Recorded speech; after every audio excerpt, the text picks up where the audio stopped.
In this lesson, we're going to talk about convex mirrors.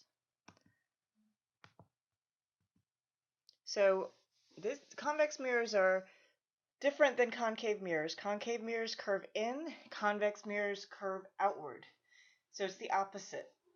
They're also called diverging mirrors, and that's because if light came through at a in parallel rays, all the reflected light diverges. That means it separates from all the other reflected light.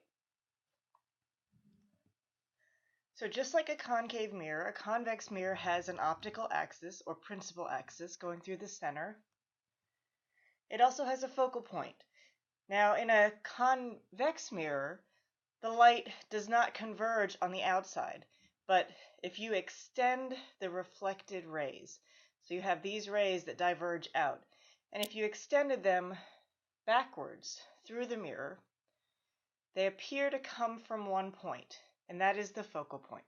So unlike a concave mirror where the focal point is on the outside of the mirror or on the object side of the mirror, in a convex mirror, the focal point is going to be behind the mirror, on the inside.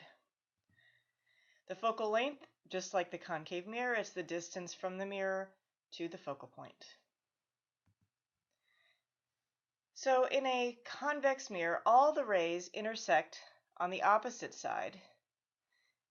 So they all reflect outward, and then if you extend them inward, they will intersect on the opposite side of the mirror to find where the image is. So all convex mirrors will create a virtual image. That means the only way to get the light to converge is to have it extended into the mirror, and we'll have to have an image where the light will never pass through. So it's on the back side of the mirror. It's a virtual image. So here's the rules for convex mirrors, and you'll notice that they're very similar to concave mirrors. It's just different because of the angle. So first, any ray that's initially parallel to the optical axis, it will reflect outward. Now, in a concave mirror, they all reflected back to the focal point. In this one, they will reflect outward, but they will reflect as though they came from the focal point.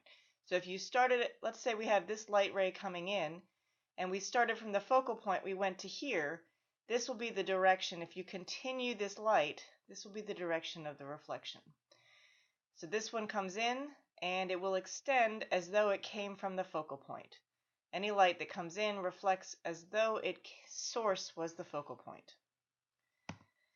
Next, an incident ray that's traveling directly toward the focal point will reflect parallel. So this light comes in and it's aimed directly at the focal point.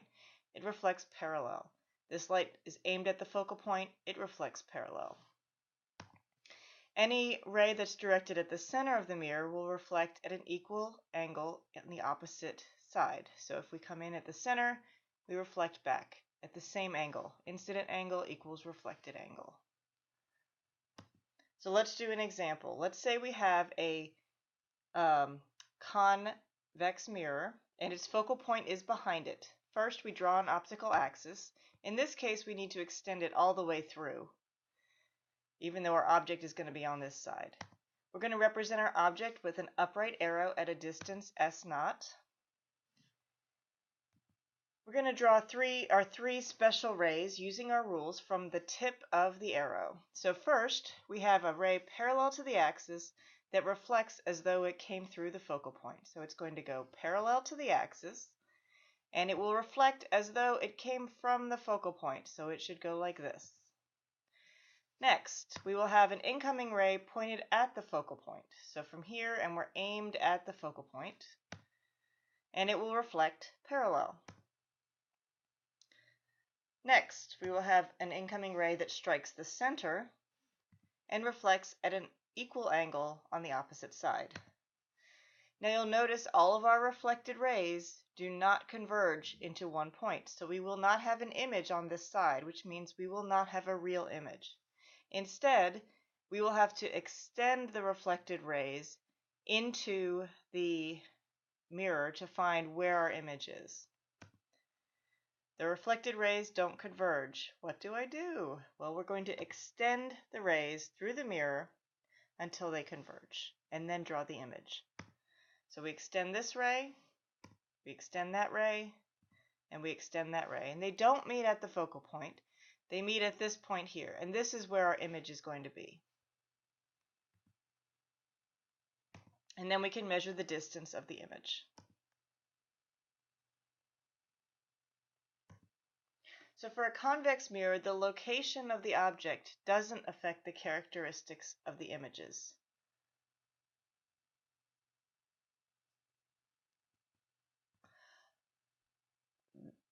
All of the images in a convex mirror are going to be virtual. They all have to be behind the mirror.